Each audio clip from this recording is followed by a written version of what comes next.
இயேசு கிறிஸ்து அற்புதம் செய்கிறார். இந்த முழு வேதாகத்திலையுமே ரொம்ப ஜாக்கிரதையாக வியாக்கியானம் செய்ய வேண்டிய புத்தகங்கள்லாம் அது சுவிசேஷ புத்தகம் தான். சுவிசேஷ புத்தகம் வாசிச்சா புரியாது. பிக்கலே ரொம்ப ஜாக்கிரதையாக வியாக்கியானம் செய்ய வேண்டிய புத்தகம்.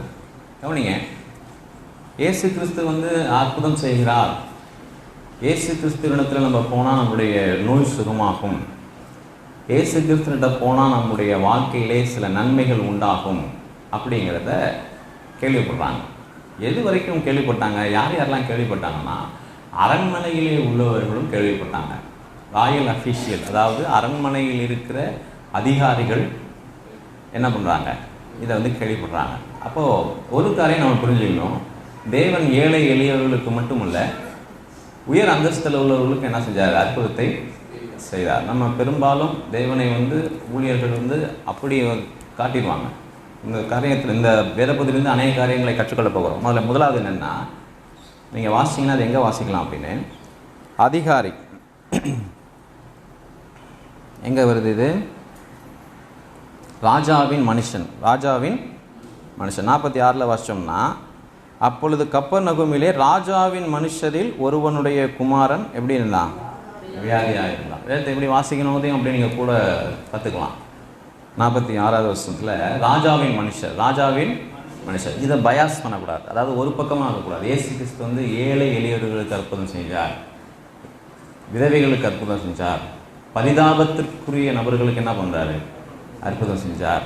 ரொம்ப அந்த மாதிரி ரொம்ப சமூகத்தில் ஒடுக்கப்பட்டவர்களுக்கு அற்புதம் செஞ்சார். அப்படி எடுத்துக்கக்கூடாது. அப்படி பயாஸ் பண்ணக்கூடாது. அப்படி பயாஸ் பண்ணால் என்ன ஆகும் அப்படின்னா, ஏதோ என்னுடைய பரிதாபம் தான் பெருசு அப்படிங்கிற மனநிலைக்கு வந்துடுவோம். ஆனால் இயேசு கிறிஸ்து தன் வாழ்கிற நாட்களிலே பாரபட்சமின்றி தேவையுள்ள எல்லாத்துக்கும் என்ன பண்ணார்? அற்புதம் செய்தார். அதற்கு சான்று இதுதான். ராஜாவின் மனுஷன் அவர்கிட்ட வரலாம். ராஜாவின் மனுஷன் இயேசு கிறிஸ்து வரும்பொழுது அவனுக்கு என்ன பண்ணுறாரு? அற்புதம் செய்கிறார். ஒரு பாயிண்ட் நம்பர் 1 இந்த வேத பகுதியிலே நம்ம கற்றுக்கொள்ள வேண்டிய முதல் பாடம். எல்லாத்துக்கும் அவர் என்ன பண்ணார்? அற்புதம் செஞ்சார். ரெண்டாவது என்னன்னு கேட்டிங்கன்னா, அவன் ஒரு பெரிய தேவையோடு வர்றான். என்ன மாதிரியான நெருக்கடி அவனுக்கு அப்படின்னா, மகன் கொஞ்ச நேரத்தில் சாக போகிறான். வைத்தியர்கள் என்ன சொல்லிட்டாங்க? மகன் கொஞ்ச நேரத்தில் சாக போகிறான்.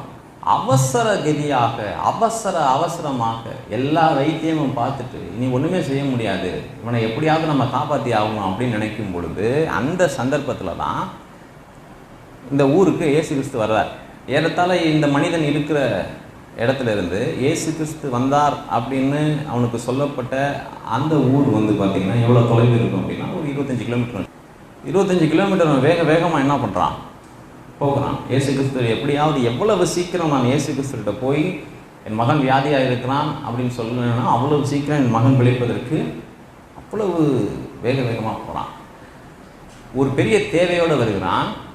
தன்னுடைய மகன் என்னை சாக போகிறான் அப்படிங்கிற அந்த மனநிலையோடு வருகிறான். அவன்கிட்ட ஆண்டவர் உபதேசத்தை பேசுகிறார். எதை பேசுகிறாரு? உபதேசத்தை பேசுகிறார். என்ன சொல்லலை அப்படின்னா, கவலைப்படாத, பயப்படாத அப்படி என்ன பண்ணல சொல்லலை. அவனுடைய சூழலுக்கு அவனுக்கு எது தேவையோ அதை ஆண்டவர் என்ன பண்ணலை? பேச இல்லை. அவனுடைய சூழலிலே அவன் எதை எதிர்பார்க்கிறானோ அதை என்ன பண்ணல? ஆண்டவர் பேசலை. டாக்டரின், உபதேசத்தை பேசுகிறார். என்ன பேசுகிறாரு? உபதேசத்தை. என்ன சூழல்? பதட்டம், கவலை. என்ன சூழல்? பெரிய தேவை, உயிருக்கான போராட்டம். அந்த நேரத்தில் வரும்பொழுது அவன் விரும்புகிறதை இயேசு கிறிஸ்து என்ன பண்ணல? பேசலை. கவனிங்க, என்ன பேசுகிறாரு? 48. அப்பொழுது இயேசு அவரை நோக்கி, நீங்கள் அடையாளங்களையும் அற்புதங்களையும் காணாவிட்டால் விசுவாசிக்க மாட்டீர்கள் என்றார். அதாவது என்னன்னா, எல்லாரும் சொன்னாங்க போய் பார்ப்போம் அப்படிங்கிற மாதிரி நீ என்ன பண்ணிட்ட? வந்துட்ட. நான் யார் அப்படின்னு தெரிந்து, நான் யார் அப்படிங்கிறத புரிந்து நீ என்கிட்ட என்ன பண்ணல? வரல. நீ எப்போ என்னை நம்பி ஏற்றுக்குவ? அற்புதங்களையும் அதிசயங்களையும் காணாவிட்டால் நீங்கள் என்ன பண்ண மாட்டீங்க? தன்னுடைய ஊழியத்திலே தொடர்ச்சியாக மக்கள் அவரை தள்ளி அவரை நம்ப மறுக்கின்ற பொழுது அவளுக்கு ஒரு பெரிய ஜனங்க இப்படி இருக்கிறாங்களே அப்படிங்கிற விரக்தியில் இருந்து பேசுகிறாரு. அந்த மனிதன்ட்டு அதை பேசுகிறார். என்ன பேசுகிறார்? நீங்கள் அற்புத காணத்தை என்ன பண்ண மாட்டீங்க? விசுவாசிக்க மாட்டீங்க. தன்னுடைய விரக்தியை சொல்றாரு. இவன் யாரு? அற்புதத்திற்காக வந்தவன். இவன்ட்ட என்ன சொல்றாரு? அற்புதத்தை காணாட்ட நீங்க என்ன பண்ண மாட்டீங்க, விசுவாசிக்க மாட்டீங்க. டாக்டர் பேசுறாரு. இப்போ இந்த மனிதனுடைய மனநிலை என்னன்னா, இதெல்லாம் எனக்கு தேவை கிடையாது. எப்படி விசுவாசிக்கணும், எப்படி விசுவாசிக்க கூடாது,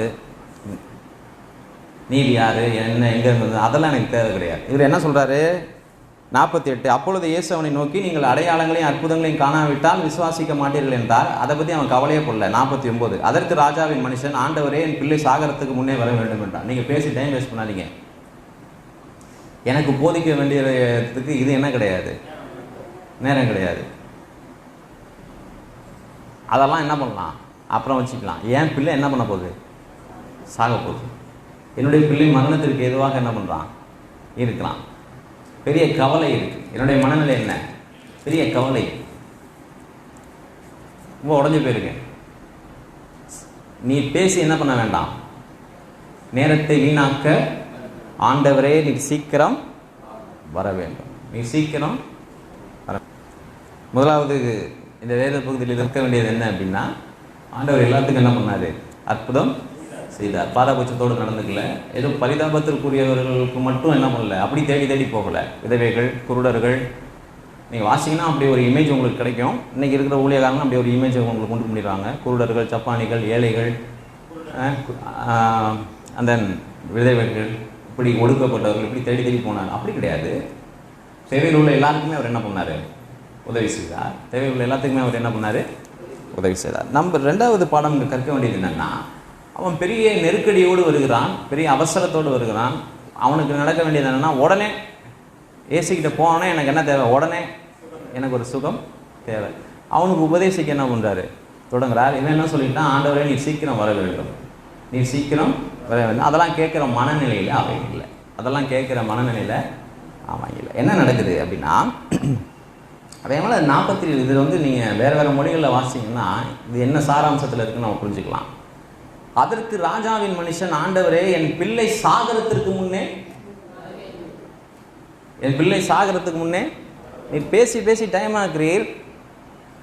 என்னுடைய தேவையை புரிந்து கொள்ளாமல் ஏதோ பேசுகிறீர். என்னுடைய அவசரத்தை உணராதவராய் என்ன பண்ணுறீர், பேசுகிறீர். அப்படின்னா இவனுக்கு இவர் யாருன்னு தெரியல, கடவுள்னு தெரியல. என்னுடைய அவசரம் உமக்கு புரியல, என்னுடைய நிலைமை உமக்கு புரியல. அதான் சாவறதுக்கு முன்னாடி நீங்கள் என்ன பண்ணணும், வரணும். நீங்கள் சாவறதுக்கு முன்னாடி வரணும். 50வது வசனத்தில் இயேசு அவனை நோக்கி, நீ போகலாம், நீ என்ன பண்ணலாம், உன் குமாரன் பிழைத்திருக்கிறான் என்றார். உன் குமாரன், அவன் என்ன நினச்சிக்கிட்டான், இவரை கொண்டு போய் வீட்டில் கூட்டு போய் ஒரு ஜெபம் பண்ணி அவர் தொட்டார்னா பிள்ளை சோமா. இவர் என்ன சொல்கிறாரு, நீ என்ன பண்ணலாம், போகலாம். அப்படின்னா என்னன்னா, நிறைய டைம் இருக்குது, நிறையா என்ன பண்ணலாம், டைம் இருக்குது. நீ நினைக்கிற மாதிரி ஒரு அற்புதம் நடக்கணும் அப்படின்னா, நீ நினைக்கிற மாதிரி ஒரு அற்புதம் நடக்கணும் அப்படின்னா நான் வேகமாக செயல்படணும். நான் வேகமாக சரி சீக்கிரம் போகலாம், பேசி டைம் வேஸ்ட் பண்ணிடலாம். அப்படி கிடையாது, அப்படி கிடையவே கிடையாது. இவர் என்ன சொல்கிறார், நீ போகலாம், வந்த வேலை முடிஞ்சுப்பா, உன் பிள்ளை என்ன பண்ணலாம், பிழைத்திருக்கிறான், உன் பிள்ளை பிழைத்திருக்கிறான் என்றார். அந்த மனுஷன் இயேசு சொன்ன வார்த்தையை நம்பி போனான். இப்போ சப்ஜெக்ட் ரொம்ப நடுமையம் சொல்லுவோம் இல்லையா, அதுதான் கோடு போட்டுங்க. நம்பி போனான். He believe. நம்பி என்ன பண்ணான், போனான். நீங்கள் யோசிச்சு பாருங்கள், போறீங்க, கடவுளுடைய எந்த வார்த்தையை நம்புகிறான், உபதேசத்தை நம்பலை, உன் பிள்ளை பிழைத்திருக்கிறாங்கிற வார்த்தையை நம்புகிறான். ரைட்? உபதேசத்தை கேட்க அவனுக்கு டைம் இல்லை. சாவறதுக்குள்ளே வாங்க, செத்து பேர போனான். உபதேசத்தை கேட்கறதுக்கு அவனுக்கு என்ன கிடையாது, நேரம் இல்லை. அதில் அந்த உபதேசத்தினால் தான் பயனடைவேன் அப்படிங்கிறதெல்லாம் அவனுக்கு என்னென்னா, நீ போகலாம், பிழைத்திருக்கிறான், அந்த வார்த்தையை தான் அவன் எதிர்பார்த்துட்டு இருக்கான். அந்த வார்த்தையை நம்புகிறான், அந்த வார்த்தையை நம்புகிறான். இன்றைக்கும் பார்த்தீங்கன்னா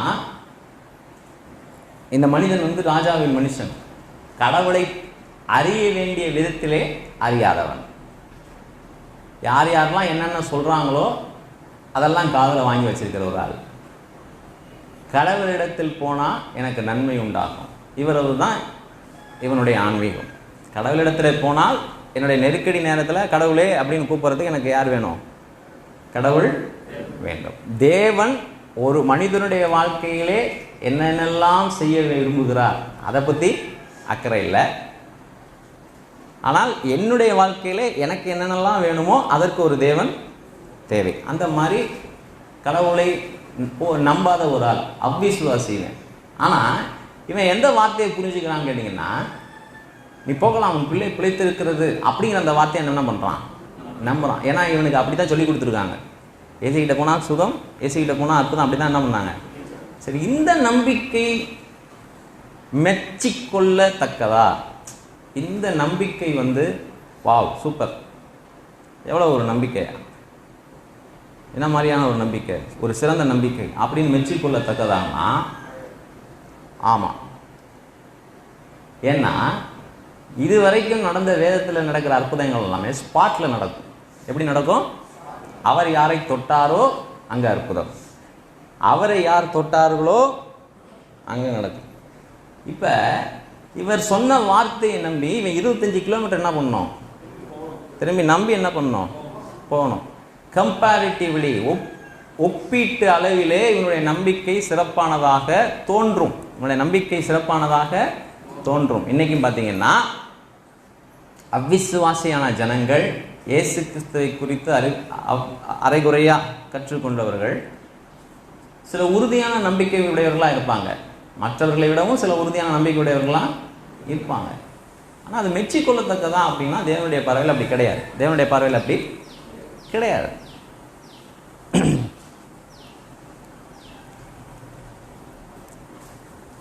கவனிங்க, இப்போ இந்த 25 கிலோமீட்டர்ல இவனுக்குள்ள ஒரு பெரிய மனமாற்றம் நடக்குது. எல்லாத்தையும் யோசிச்சுக்கிட்டே போகிறான். எல்லாத்தையும் என்ன பண்ணுறான், யோசிச்சுக்கிட்டே போகிறான். 25 கிலோமீட்டருக்குள்ள, ஏன்னா மகன் பிழைச்சிருக்கிறான் அப்படிங்கிற நம்பிக்கை இவனுக்கு வந்துருச்சு. இப்போ இவனுடைய கவனத்தை எங்கே வைக்கிறான், கடவுள் மேலே வைக்கிறான். மகன் பிழைச்சிருக்குவான், பிரச்சனை தீர்ந்துச்சு அப்படிங்கிறத அந்த ஸ்பாட்லேயே அவன் மனசை விட்டு கவலை இதெல்லாம் போயிடுச்சு. இப்போ அவன் அந்த 25 கிலோமீட்டர் அவன் பயணத்துக்குள்ளே அவனுடைய இருதயம் கடவுளுக்கு நேராக திருப்பப்படுவதற்கு தயாராகிக்கிட்டே வருது. இப்போ கவனிங்க, 51. அவன் போகையில் அவனுடைய ஊழியக்காரர் அவனுக்கு எதிர்கொண்டு வந்து உம்முடைய குமாரன் பிழைத்திருக்கிறான் என்று அறிவித்தார்கள். அப்போ அவன் போகும் பொழுதே ஏற்ற மாதிரி ஒருத்தன் வர்றான். அவனுடைய வேலைக்காரன் சொல்கிறான், பயப்படாதீங்க, உம்முடைய குமாரன் எப்படி இருக்கான், பிரபுவே உம்முடைய குமாரன் பிழைத்திருக்கிறான். அப்படியே இந்த சீனை கட் பண்ணி பார்த்தீங்கன்னா கீழே என்ன எழுதணும் அப்படின்னா, அவன் மகிழ்ச்சி அடைந்தான், அவன் ஆச்சரியப்பட்டான். கீழே எல்லாம் இல்லை, கவனிங்க. அவன் உள்ளம் பூரித்தது, அவன் கடவுளுக்கு நன்றி சொன்னான் அப்படிங்கிற மாதிரி சீன் எதுவுமே வரல கீழே. இயேசு கிறிஸ்துட்ட போகும் பொழுது அவர் உபதேசித்தார், அதை அவன் காதலியே வாங்கலை. ஆண்டவரே அவன் சாவறதுக்குள்ளே என்ன பண்ணிடுங்க, வந்துடுங்கன்னார். அப்புறம் அவர் ரெடி இல்லாதவங்களுக்கு போதிக்க மாட்டார். ரெடி இல்லாதவங்களுக்கு என்ன பண்ண மாட்டார், உபதேசிக்க மாட்டார். இப்போ இங்கே போகும்பொழுது இந்த 25 கிலோமீட்டரில் ரட்சிப்புக்கு ஏதுவாக இவன் இருதயம் தயாராகிறது. இப்போ அவன் சொல்கிறான், உடைய குமாரன் பிழைத்திருக்கிறான். உடைய குமாரன் எப்படி பிழைச்சான், நல்லா இருக்கானா, எந்திரிச்சு சாப்பிட்டானா, என்ன கேட்டானா, நல்லா செக் பண்ணிக்கலாம் அப்படிலாம் கேட்கல. அவன் அதை விட்டுட்டான், பிள்ளையவே விட்டுட்டான். எந்த மணி நேரத்தில் அவன் சுகமானான், இப்போது பிள்ளை இவன் மனசுலேருந்து போயிட்டான். பிள்ளை இப்போ மனது எங்கே போயிடுச்சு, கடவுள்கிட்ட போயிடுச்சு. கவனிங்க, 51வது வசனம். அவன் போகையில் அவனுடைய ஊழியக்காரர் அவனுக்கு எதிர்கொண்டு வந்து உம்முடைய குமாரன் பிழைத்திருக்கிறான் என்று அறிவித்தார்கள். அப்பொழுது எந்த மணி நேரத்தில் அவனுக்கு என்று அவரிடத்தில், எப்பா பூரணமாக குணமாயிட்டானா, நல்லா செக் பண்ணி பார்த்தியா, எந்திரிச்சு சாப்பிட்டானா, அதெல்லாம் கேட்கல. என்ன கேட்குறான், எந்த மணி நேரத்தில் அவனுக்கு, இப்போ அற்புதத்தையும் தாண்டி தன்னுடைய மனதை கடவுளுக்கு நேராக திருப்பினான். எந்த மணி நேரத்தில் என்ன அவன் தெரிஞ்சிக்க நினைக்கிறான் அப்படின்னா, அவர் சொன்ன நேரமும் இவன் குணமான நேரமும் ஒரே நேரமாக இருக்கா அப்படிங்கிறதான் இவனுக்கு புரிஞ்சுக்கணும். ஏன்னா வார்த்தையை அனுப்பி என்ன பண்ணுறாரு, சுகமாக்குகிறார். வார்த்தையை அனுப்பி குணமாக்குகிறார். இவனுக்குள்ளே என்ன இருக்கும், நீங்கள் பின்னாடி படித்தா நான் சொல்கிறது இவங்க மனசில் ஓடிக்கிட்டு இருந்துருக்கணும். ப்ராபப்ளி என்ன ஓடிட்டு இருக்குன்னா, கடவுள் தம்முடைய வார்த்தையை இந்த பூமிக்கு அனுப்பினார். நாம் சுகமடையும்படி கடவுள் தம்முடைய வார்த்தையை இந்த பூமிக்கு, யோவான் 1:1 வாசி. கடவுளையே வார்த்தையாக காட்டுறாரு. ஆதியாகமம் 1:1 தன்னுடைய வாசகர்களுக்கு கடவுளை என்னவா காட்டுறாரு? வார்த்தையாகவே காட்டுறாரு. அதாவது உண்டாக கடவுது அப்படின்னு சொன்ன அந்த வார்த்தை உருவம் எடுத்து பூமிக்கு வந்தது. உருவம் எடுத்து பூமிக்கு வந்தது. உண்டாக கடவுதுன்னு கடவுளிடத்திலிருந்து புறப்பட்ட வார்த்தை, எந்த வார்த்தை இந்த பூமியை உண்டு பண்ணினதோ, இந்த பூமியை உண்டு பண்ணினதற்கு எந்த ஆற்றல் வேலை செஞ்சிச்சோ அந்த ஆற்றல் உருவம் எடுத்து என்ன பண்ணுச்சு? பூமிக்கு வந்துருச்சு. இப்போ இவன் என்ன நினைக்கிறான் அப்படின்னா, யோவான், இப்போ புரியுதுங்களா உங்களுக்கு? யோவான் 1:1 எதையும் கனெக்ட் பண்ணுறாங்க.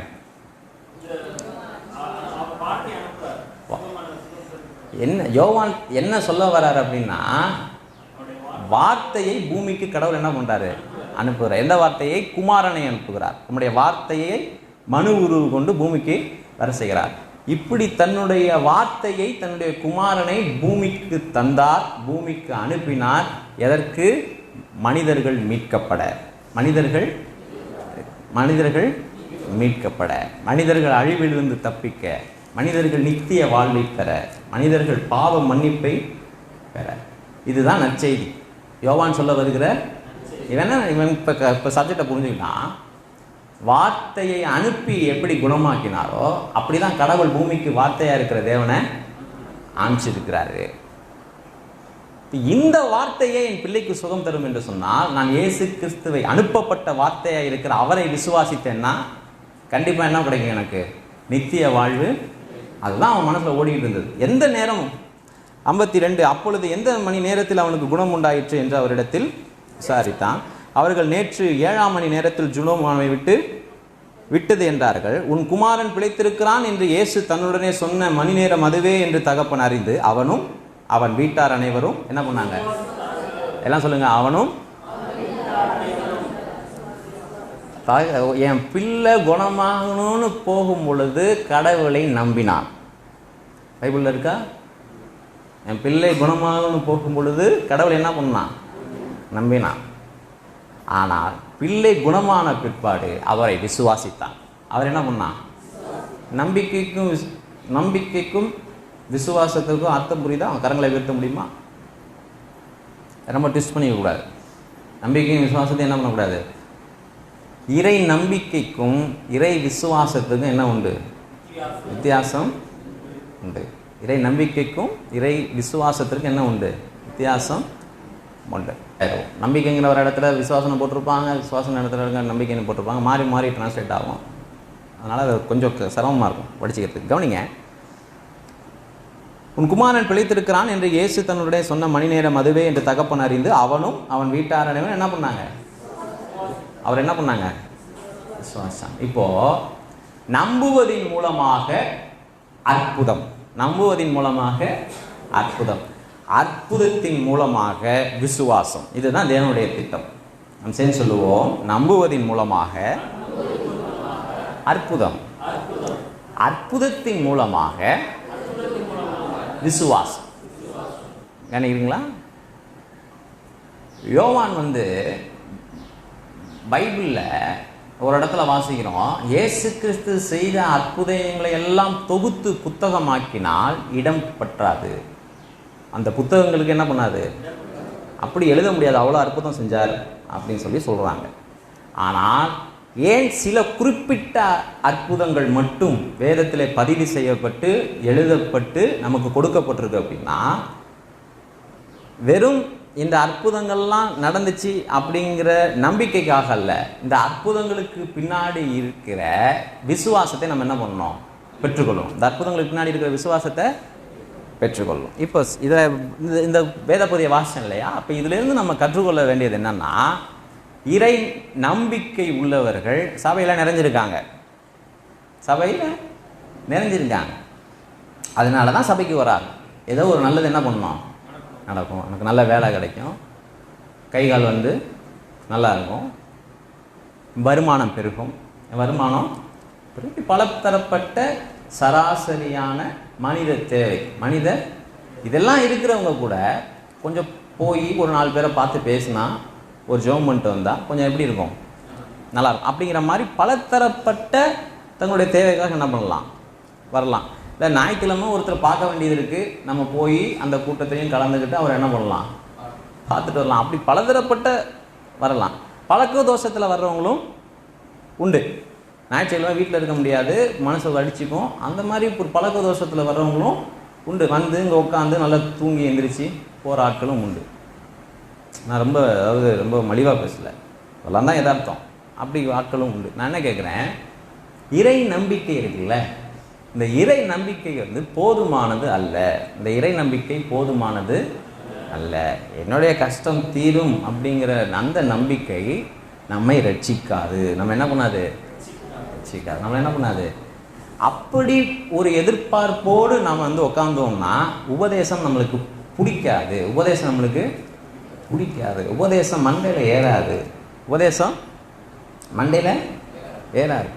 இங்கு மட்டும் இல்லை, எந்த சபைக்கு போகிறவங்களையும் நீங்கள் நிறுத்தி 10 வருஷம் 20 வருஷம் போவாங்க. உன்னுடைய ஆன்மீகத்தை பற்றி கொஞ்சம் விவரமாக சொல்லு,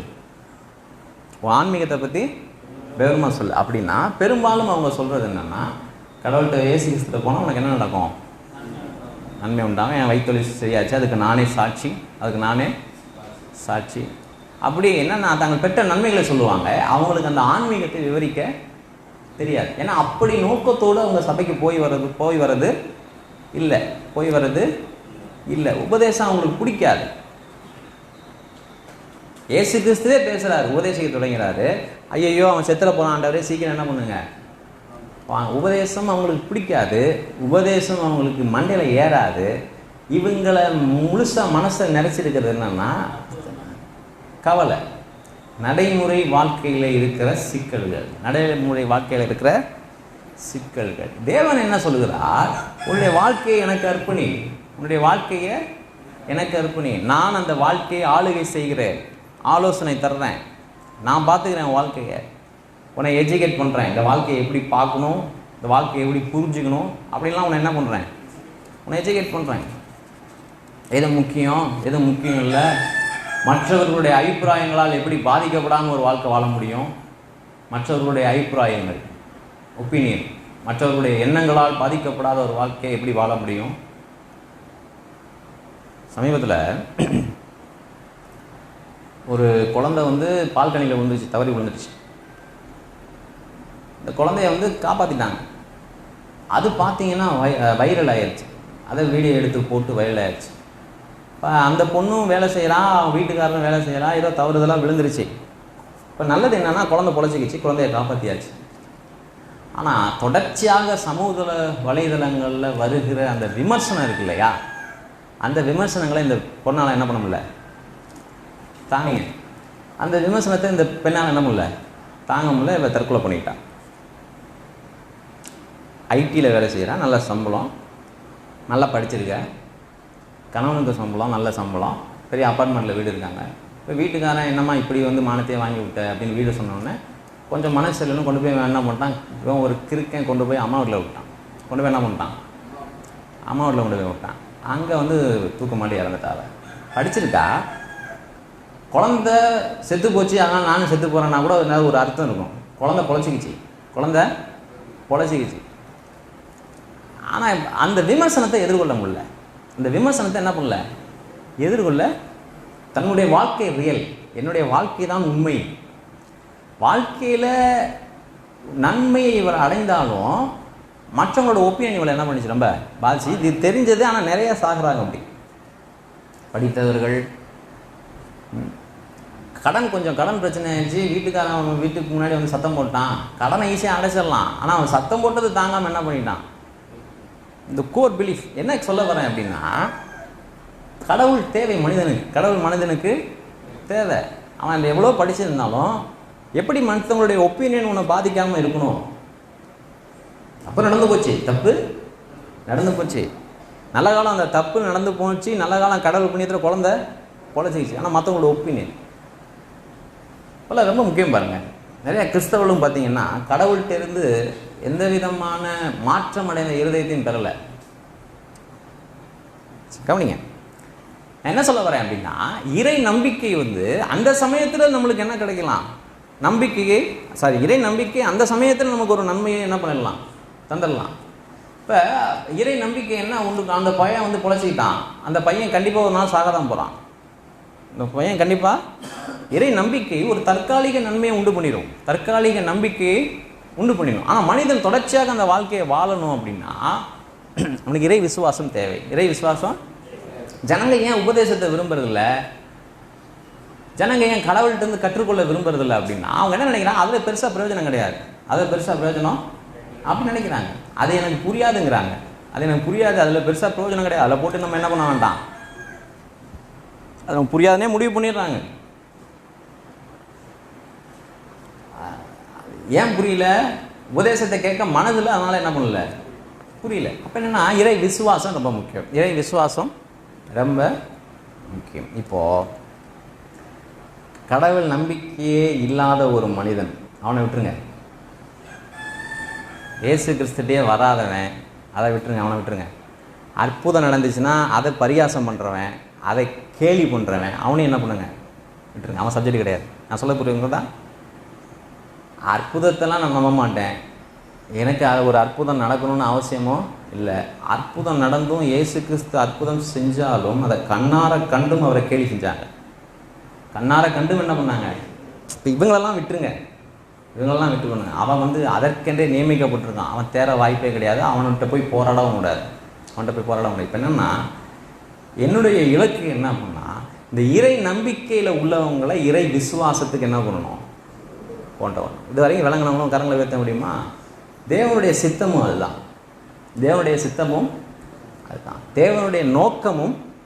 யோசிச்சு பாருங்க, நீங்கள் என்ன செய்வீங்க, நீங்கள் ஒரு மருத்துவராக இருக்கீங்க, பதட்டத்தோடு ஒரு மனிதன் உங்களோடு ஓடி வரலாம், ஐயா என் புள்ள என்ன பண்ணாச்சு சாக கிடக்குதுன்னு சொல்கிறான். நீங்கள் என்ன பண்ணுவீங்க, ஃபஸ்ட்டு எடுத்தோன்னு அவனுக்கு என்ன சொல்லுவீங்க, பயப்படாத, நம்ம எவ்வளோ சீக்கிரம் முடியுமோ அவ்வளோ சீக்கிரம் என்ன பண்ணிடலாம், போயிடலாம், தைரியமாக இரு. வண்டியில் போனால் லேட் ஆச்சுன்னா காரில் போயிடலாம், ஷார்ட்கட்டில் போகலாம்.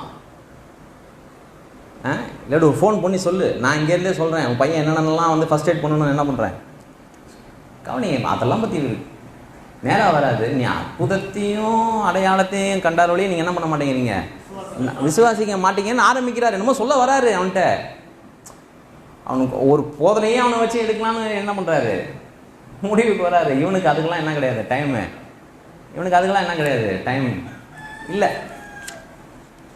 ஆனால் மெல்ல அந்த 25 கிலோமீட்டருக்குள்ளே ஆள் மாறிட்டான். சரி, என் பிள்ளை பிழைச்சான், என் பிள்ளை பிழைச்சான். அவன் என்ன யோசிக்கிறான்னா, பிள்ளை பிழைச்சிட்டான், நம்மளுக்கு வசமாக ஒருத்தர் என்ன பண்ணார், மாட்டினார், நாளைக்கு என் போய் இவரை பார்த்து என் ப்ரமோஷனுக்காக ஜெபம் பண்ணிட்டு வந்துடணும், அப்படி அவன் நினைக்கல. நான் சொல்ல விளங்குதான்? வேலையில் ஏகப்பட்ட சிக்கலாக இருக்குது, ராஜாவின் மனுஷன், வேலையில் ஏகப்பட்ட ஸ்ட்ரெஸ்ஸு, வேலையில் ஏகப்பட்ட சிக்கல் இருக்குது, பிள்ளை பொழைச்சிட்டான், இன்னும் கொஞ்சம் நம்பிக்கை வந்துருச்சு. இப்போ இறை நம்பிக்கையில் அவன் வளரல, இறை நம்பிக்கையிலேருந்து எங்கே வந்துட்டான், இறை விசுவாசத்துக்கு. சிலர் என்ன பண்ணுறாங்கன்னு கேட்டிங்கன்னா, ஒரு அற்புதம் நடந்ததுக்கப்புறம் மறுபடியும் இதை விட பெரிய அற்புதத்திற்காக இன்னும் அவரை நம்புகிறாங்க. இதுவரைக்கும் விளங்க கரையை வளர்த்த முடியுமா?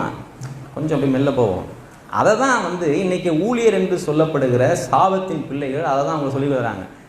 நடந்துருச்சா, ஒரு சின்ன விஷயம் நடந்துருச்சா, நீ இன்னும் நம்பு, இதை விட இன்னும் பெரிய விஷயம் உனக்கு என்ன பண்ணுவோம் நடக்கும். அதாவது ஒரு நம்பிக்கையிலிருந்து ஒரு உயரிய நம்பிக்கைக்கு போகிறது கிறிஸ்தவம் கிடையாது. அதெல்லாம் சொல்ல வரேன்.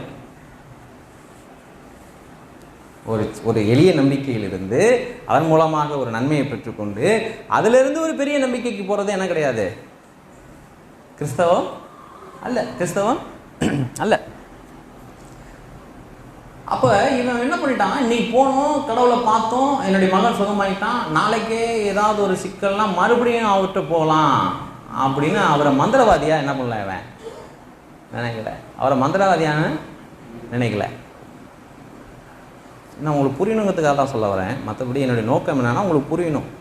பிரச்சனை வரப்பெல்லாம் விளக்கம் தேய்ச்சா என்ன வரும், என்ன வரும்? அப்படி ட்ரீட் பண்ணக்கூடாது கடவுளை, அப்படி ட்ரீட் பண்ண சொல்லித்தராங்க. பிரச்சனை வரும்போது தான் விளக்கு தேய்ச்சின்னா வெளியில் என்ன வரும்? கடவுளை நம்முடைய வேலைக்காரர்களாக, கடவுள் யாரு? உனக்கு வேலைக்காரன் அப்படிங்கிற இமேஜை கிறிஸ்தவ ஊழியர்கள் என்று சொல்லப்படுகிறவர்கள் பைபிளை கையில் வச்சுக்கிட்டே ஜனங்களுக்கு கொடுத்துட்டாங்க. கடவுள் யார்? உன்னுடைய வேலை. அதாவது என்னன்னா, நீ என்னென்னலாம் ஆர்டர் பண்ணுறியோ அதெல்லாம் கொண்டு வந்துடுவார். நீ என்னென்னலாம் ஆர்டர் பண்ணுறியோ அதெல்லாம் என்ன பண்ணிடுவார்? இன்னும் சீக்கிரம்னு கொஞ்சம் கத்தி ஜெபம் பண்ணினா சீக்கிரம் என்ன பண்ணுவார்? கொண்டு வந்துடுவார். கடவுளை வேலைக்காரலாம். ஆனால் அவர் என்னவாக இருக்கிறார்? அவர் எனக்கு எஜமானன். அவர் யாரு? அவர் சொல்றத செய்யறதுக்கு தான் நான் இருக்கிறேன். அவருடைய சித்தப்படி ஒரு வாழ்க்கையை வாழ்வதற்கு தான் நான் இங்கே இருக்கிறேன். அதுதான் கிறிஸ்தவம். அவருக்கு என் வாழ்க்கையை அர்ப்பணிக்கிறதுக்கு தான் நாங்கள் இருக்கிறேன், வாழ்கிறேன். அவருக்கு என் வாழ்க்கையை அர்ப்பணித்து அவருடைய நோக்கத்துக்காக வாழும் பொழுது அவர் என்னுடைய தேவையை சந்திக்கிறார். அதுதான் தேவ திட்டம். அதுதான் என்னது? தேவ திட்டம். எப்படி காட்டிட்டாங்க? நான் ஏற்கனவே போன 2 வாரத்துக்கு முன்னாடி சொன்னேன். தாவீது குடும்பத்தால் கைவிடப்பட்டுட்டான், கடைசி மகனாக போயிட்டான், பாவம் சின்ன பையன், அவனுக்கு வேலை சரியா அமையல. அப்படிங்கிறதுக்காக அவனை என்ன பண்ணல ஆண்டவர் ராஜாவாக்கல. தேவனுடைய திட்டம். ஆபிரகாம்கிட்ட போய் நீ வா, உன்னை நான் என்ன பண்ணுறேன், ஆசீர்வதிக்கிறேன், உனக்கு நிறைய என்ன தரேன், செல்வங்களை தரேன் அப்படி சொல்லி அவனை என்ன பண்ணல, கூப்பிடல. ஆபிரகாம் நல்லா புரிஞ்சுக்கணும். இந்த தற்குறிகள், டிவியில் பேசுகிற தற்குறிகளுக்கு ஒன்று புரிஞ்சுக்கணும், அதை கேட்டு மண்டையாற்றவங்க புரிஞ்சுக்கணும். ஆபிரகாம் இங்கிருந்து புறப்படுவதற்கு முன்பாகவே ஏராளமான செல்வத்தை உடையவனாக இருந்தான். ஆபிரகாம் தேவன் சொல்லி புறப்படுவதற்கு முன்பாகவே ஏராளமான செல்வம் உடையவனாக இருந்தான், செல்வந்தர்களில் ஒருவனாக இருந்தான், பெரிய மனிதர்களில் ஒருவனாக இருந்தான். அவனுக்கு ஒரு குறைவும் கிடையாது. அதனால தான் எல்லாத்தையும் விட்டுட்டு தான் சொன்னார். அழைப்பு என்ன? எல்லாவற்றையும் விட்டுட்டு வாங்குறதான் அழைப்பு. நல்லா புரிஞ்சுக்கணும். சரி, ரைட். அப்போ நம்ம யோசிச்சு பார்ப்போம். நான் என்ன சொல்ல வரேன், என்னுடைய செய்தியின் மையம் என்னன்னா, ஒரு சின்ன இறை நம்பிக்கையிலிருந்து வளர்ந்து இன்னொரு இறை நம்பிக்கைக்கு போகிறது என்ன கிடையாது, அது கிடையாது. நம்ம நம்பிக்கையிலிருந்து எங்கே வரணும்? விசுவாசத்திற்கு வரணும். நம்பிக்கையிலிருந்து விசுவாசத்துக்கு வராவிட்டால் அதனால் தேவனால் நமக்கு எந்த பிரயோஜனமோ இல்லை. தேவனால் நமக்கு எந்த பிரயோஜனமோ அதை நல்லா விளங்கணும். சரி, ரைட். இப்போது ஏற்கனவே சொன்னேன் இல்லையா, ஒரு 10 நிமிஷத்துக்கு முன்னாடி, அற்புதத்தை கேலி செய்கிறவர்களை விட்டுடலாம், இயேசு கிறிஸ்துவிட்ட வர மனதில்லாதவங்களை விட்டுடலாம். இப்போ சண்டை எங்கே அப்படின்னா, தேவனை நம்புகிறவர்கள், தேவனை விசுவாசிக்கிறவர்கள். இதுதான் சப்ஜெக்ட். தேவனை விசுவாசிக்கிறவர்கள் தேவனுடைய பிள்ளைகள். இதுதான். இதை தாண்டி வேற எல்லா மத அந்தஸ்துகளும் போலியானவைகள். எல்லா மத அந்தஸ்துகளும் நம்ம ஜாக்கிரதையாக புரிஞ்சுக்கணும். நம்ம ஜாக்கிரதையா, கடவுளை இயேசு கிறிஸ்து தான் அவன் திட்டலப்பா, இயேசு கிறிஸ்துவை கேலி செய்யலப்பா, இயேசு கிறிஸ்துக்கு விரோதி இல்லைப்பா, ஆனால் அவன் நம்புறான்ப்பா அப்படின்னா அதுவும் என்னது தான்? மதம். அது என்னதான்? அநேகர் நான் ஜோம் பண்ணவங்கலாம் கணக்கு வச்சோம்னா ஒரு கிரவுண்டு 10வது உட்கார வைக்கிறதுக்கு. இஸ்லாமியர்கள் என்ன பண்ணுறாங்க? ஜோம் பண்ணிக்கிறாங்க. ஏகப்பட்ட பேர், கடவுள் நம்பிக்கை இல்லாதவர்கள் கூட, ஏத்திஸ்ட் கூட ஜோம் பண்ணியிருக்காங்க. ஏதோ ஒரு சந்தர்ப்பத்தில் ஏதோ ஒரு காரணத்துக்காக என்ன பண்ணுறாங்க? ஜோம் பண்ணிக்கிறாங்க. அப்போ அவங்களாம் என்னை எதிர்க்கல. கிறிஸ்தவ ஊழியர்களை எதிர்க்கிறவர்கள் உண்டு, சபையெல்லாம் அடித்து நொறுக்கிற ஆட்கள் உண்டு, அப்படிலாம் உண்டு.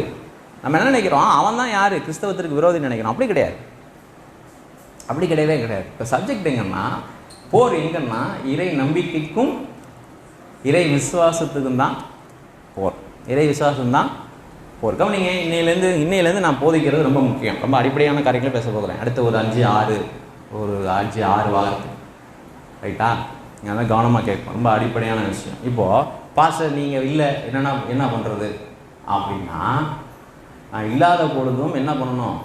நீங்கள் ரட்சிக்கப்பட்டு இருந்தீங்க அப்படின்னா தேவன் உங்களை வழி நடத்துவார். தேவன் என்ன பண்ணுவார்? உங்களை வழி நடத்துவார். நான் சாகிற வரைக்கும் அல்லது நீங்கள் சாகிற வரைக்கும் அப்படி கிடையாது, அப்படி கிடையவே கிடையாது. தேவ திட்டம் என்னன்னா, ஒரு ஊழியக்காரன் ஒரு சபையை வழி நடத்தணும், அது உண்மை. ஆனால் தேவனுடைய திட்டத்தின் முழு திட்டம் என்னன்னா, பரிசுத்த ஆவியானவர் மூலமாக ஜனங்களை என்ன பண்ணணும்? அதுதான் முதன்மையானது. அதுதான் என்ன சொன்னேன், முதன்மையானது. பரிசுத்த ஆவியானவர் மூலமாக வழிநடத்தப்படுவதற்கு ஜனங்களுக்கு கற்றுக் கொடுக்கிற வரைக்கும் தான் ஒரு போதகனுடைய அவசியம்.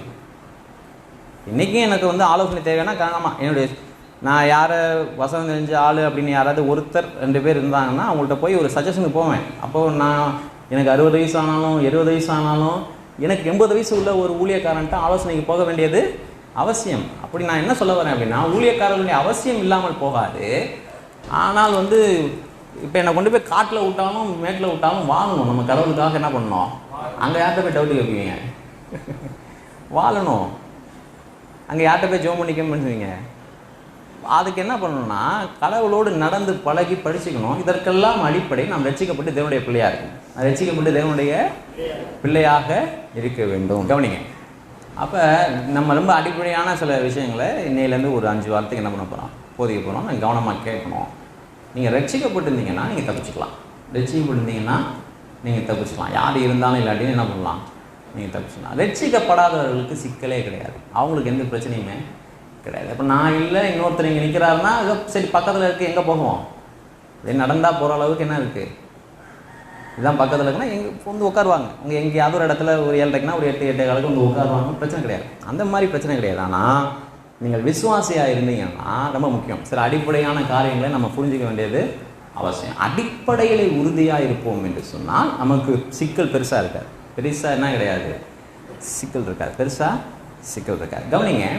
பாவத்தின் சம்பளம் மரணம் அப்படின்னு எழுதப்பட்டிருக்கா? எழுதப்பட்டிருக்கு. முதல்ல பாவம் செஞ்சது யாரு? ஆதாமும் ஏவா. ஆண்டவர் அவங்களுக்கு என்ன சொன்னார் அப்படின்னா, நீ சாகவே சாவாய், நீ சாகவே. அதாவது என்னன்னா, கடவுள் என்ன மனநிலையோடு ஓடி வரார் அப்படின்னா, ஒரு தொடர்ச்சியாக வான் பண்ணுறேன், நெருப்புக்கிட்ட போகாத, அடுப்புக்கிட்ட போகாத, சுட்டுக்குவன்னு வான் பண்ணுறேன் சொல்லிக்கிட்டு வான் பண்ணிக்கிட்டு இங்கிட்டு போயிட்டு இங்கிட்ட வரத்துக்குள்ளே அந்த பிள்ளை தீயில சுட்டுருச்சு. இப்போ என்ன மனநிலையோடு அந்த பிள்ளைகிட்ட போவேன் நான்? ஏற்கனவே தீயினால் சுட்டு அந்த பொண்ணுக்கு அந்த காயமாயிடுச்சு, அந்த பிள்ளை அழுதுட்டு இருக்கு. மறுபடியும் நான் சொன்னதை கேட்கணும், அந்த பிள்ளையை தண்டிப்போனா? நான் சொன்னதை கேட்டேன் தண்டிப்போனா? சிலர் செய்வாங்க. நான் காமன் கிரவுண்ட்லேருந்து பேசுகிறேன். ஏற்கனவே அழுதுகிட்டு இருக்கோம், கீழே மேலே உளுந்து அழுதுகிட்டு இருக்கோம். இவங்க போய் பொத்துன்னு மறுபடியும் என்ன பண்ணுவாங்க, அந்த பிள்ளைய சாத்துவாங்க. அது எதுக்கு அழுகுறோன்னு தெரியாமல் 2க்கும் சேர்த்து அழுவும். 2க்கும் சேர்த்துன்னு. கவனிங்க. உங்களுக்கு ஒரு இன்பாக்ஸ், ஒரு துணுக்கு சொல்கிறேன் பாருங்கள். உங்கள் குழந்தைங்கள தொடர்ச்சியாக நீங்கள் கோபப்பட்டு அடிச்சிங்கன்னா அந்த குழந்தை என்ன நினைக்குன்னா, கோபப்பட்டால் நம்ம அடிக்கலாம் அப்படிங்கிற லெசனை தான் நீங்கள் தொடர்ந்து என்ன பண்ணிட்டுருக்கீங்க, கொடுத்துட்ருக்கீங்க. குழந்தைய கண்டிக்கணும், ஆனால் ரொம்ப நிதானமாக என்ன பண்ணணும், கண்டிக்கணும்.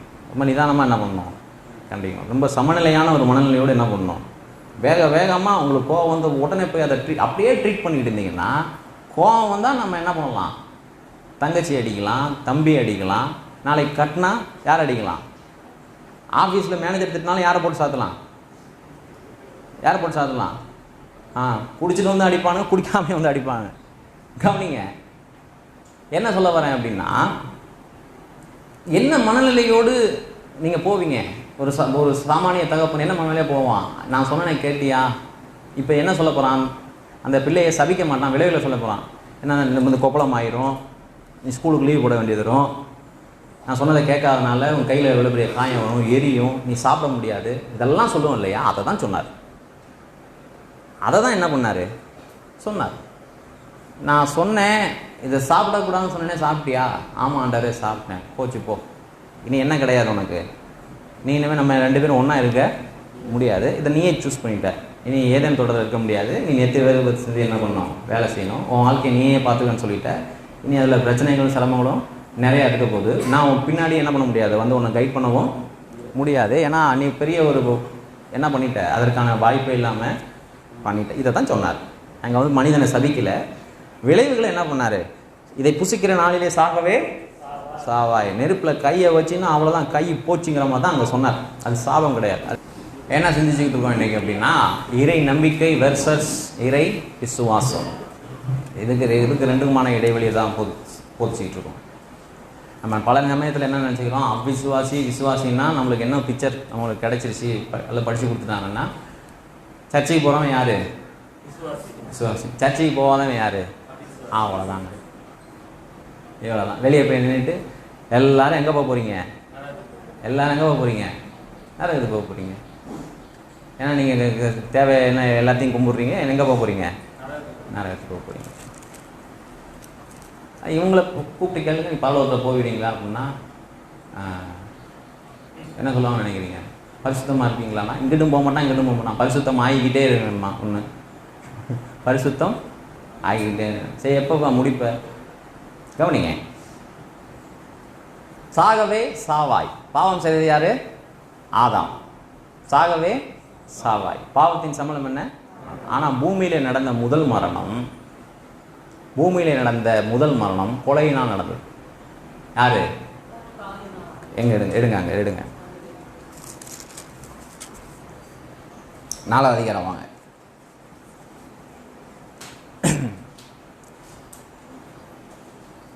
நான் முடிக்க போகிறேன். இதை வாசித்து அடுத்தது யூதாவில் ஒரு வசனத்தை வாசித்து நான் முடிக்க போகிறோம். நீ சுருக்கிக்குவேன். நீ 35 நிமிஷம், நான் 40 நிமிஷம் தான். கவனிங்க. ஆதியாகமத்தின் புத்தகம் 4வது அதிகாரம் வாங்க.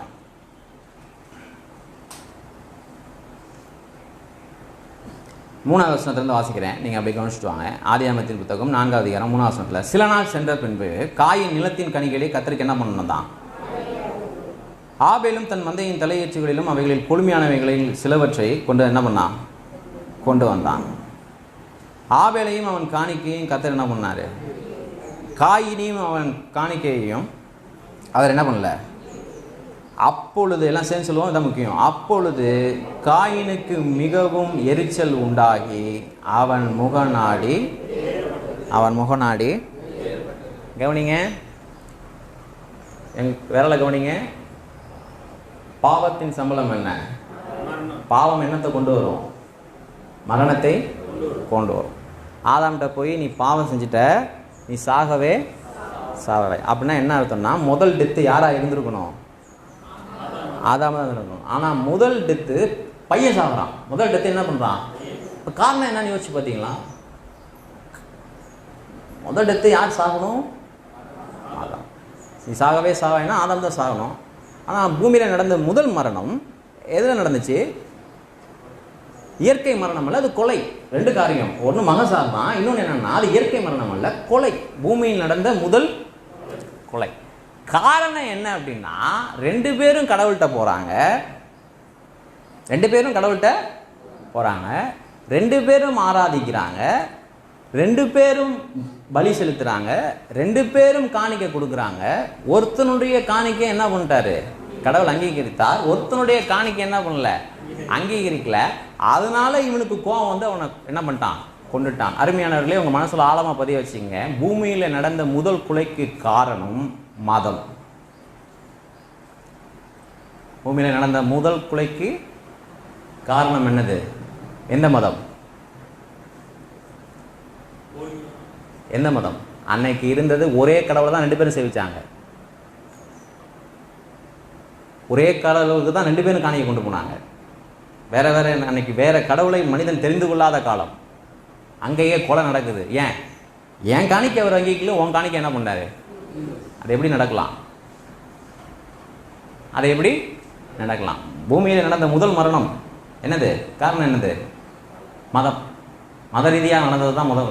கடவுள் என்ன ஒன்று அங்கீகரிச்சார், என்ன பண்ணல? நம்மளுடைய ஆராதனை முறைமைகள்ல என்ன இருக்கு? வேற்றுமை இருக்கிறது. என்னுடைய இறை நம்பிக்கைக்கும் உன்னோட இறை நம்பிக்கை என்ன இருக்கு? வேற்றுமை இருக்கிறது. ஆனால் 2ம் ஒரு தாய் பிள்ளைகள், ஒரு கடவுளை ஆராய்த்தாள்கள். இன்னும் சொல்ல போனால் 2 பேர் தான் இருந்தான் பூமியிலே. அன்றைக்கு ஆபேலும் காயினும் வழிபட்டது ஒரே தேவனை. அவர்கள் அறிந்திருப்பதும் ஒரே தேவனை. அவர்கள் இருவரை தவிர வேற யாரும் கிடையாது. கடவுள் ஒருவரை தவிர அங்கே வேற யாரும் கிடையாது. ஆனால் ஒரே குடும்பத்திலே 2 பேரும், ஒருத்தன் மதத்தில் இருந்தான், ஒருவன் தேவனுடைய பிள்ளையாய் விசுவாசித்தான். நான் சொல்ல புரியுதா? ஒரே குடும்பத்தில் இன்னைக்கும் அதான் நடக்குது. சபையிலே 95%.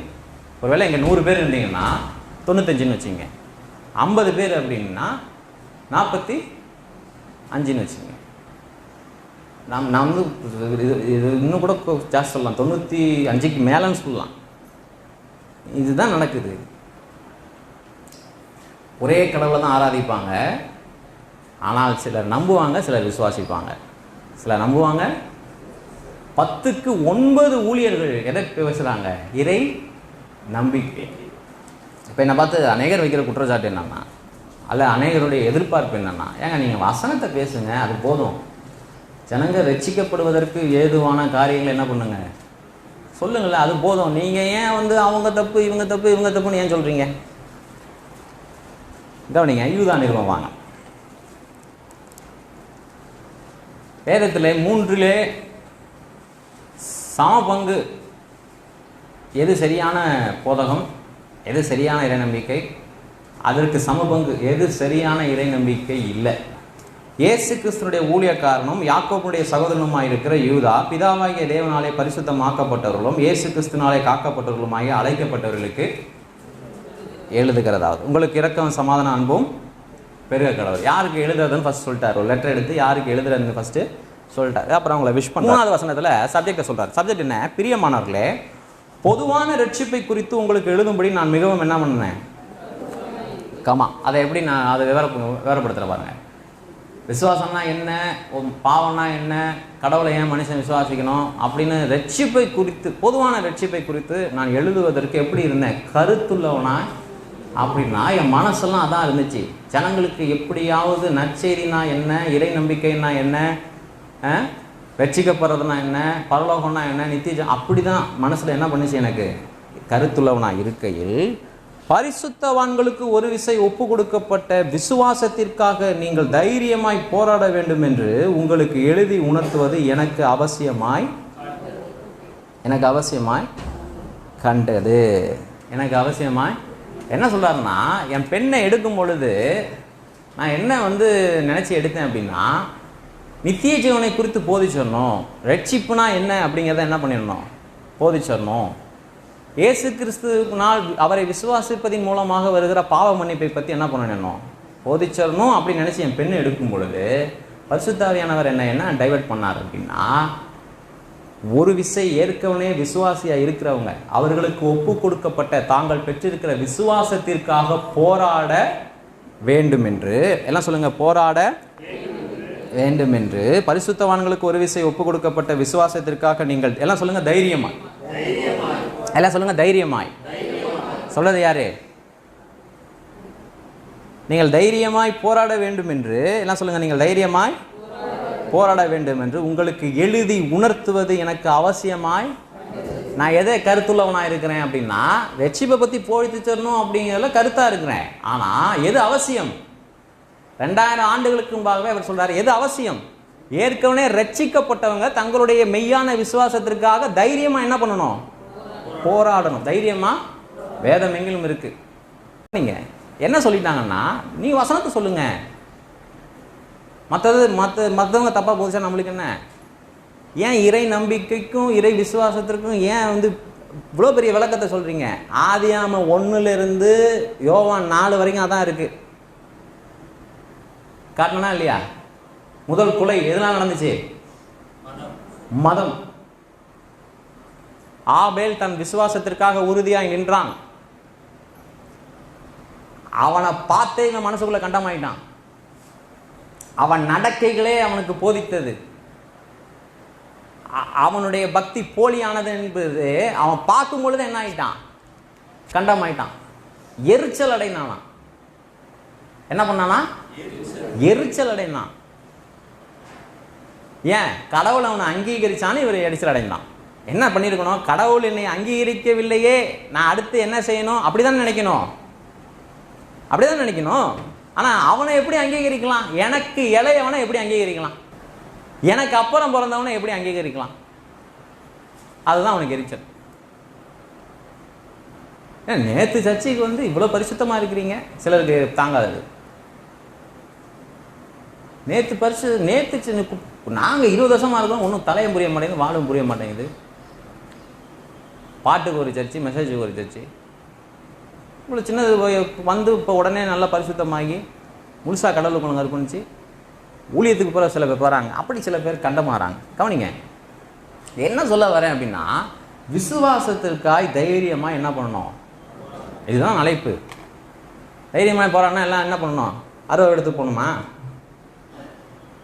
அவன் சொல்கிறான், பெண்ணை எடுக்கிறேன், கையில் என்ன எடுக்கிறேன்? பெண்ணை எடுக்கிறேன். ரட்சிப்பை போதிக்கலாம்னு நினச்சி தான் பெண்ணை எடுத்தேன். ஆனால் உனக்கு என்ன உதத்த போகிறேன்? தைரியமாய் விசுவாசத்திற்காக என்ன பண்ண போகிறேன்? ஒரே நிருபம் எழுதினான். கள்ள ஊழியர்களையும் கள்ள உபதேசங்களையும் பற்றி நீங்கள் தெரிஞ்சுக்கணும் அப்படின்னா இந்த ஒன்று போதும். ஒரே நிருபம் 25 வசனம் தான் இருக்குது. இன்றைக்கும் யூதாவில் எடுத்து பேசுகிறாங்க கள்ள ஊழியர்களுக்கு விரோதமாய். ஆனால் எடுத்தான். தைரியமாக என்ன பண்ணும்? விசுவாசத்துக்காக போராடும். தைரியமாக விசுவாசத்துக்காக போராடும். தங்கள் வாழ்க்கைக்காகவே போராடிட்டு இருக்கவங்க, பாவத்துக்காக போராடிட்டு இருக்கவங்க, அவங்களுக்கு சர்ஜரி கிடையாது. ஆனால் மெய்யான விசுவாசிகள் தங்களுடைய விசுவாசத்துக்காக என்ன பண்ணோம்? போராடும். மெய்யான இன்றைக்கு டேக்அவே, இன்னைக்கு சம்மரி என்ன அப்படின்னா, நீங்கள் இறை விசுவாசம் உடையவர்களாக இருப்பீங்கன்னா இறை நம்பிக்கை உள்ளவர்களோடு உங்களுக்கு என்ன உண்டு? போராட்டம் உண்டு. அதான் சப்ஜெக்ட்.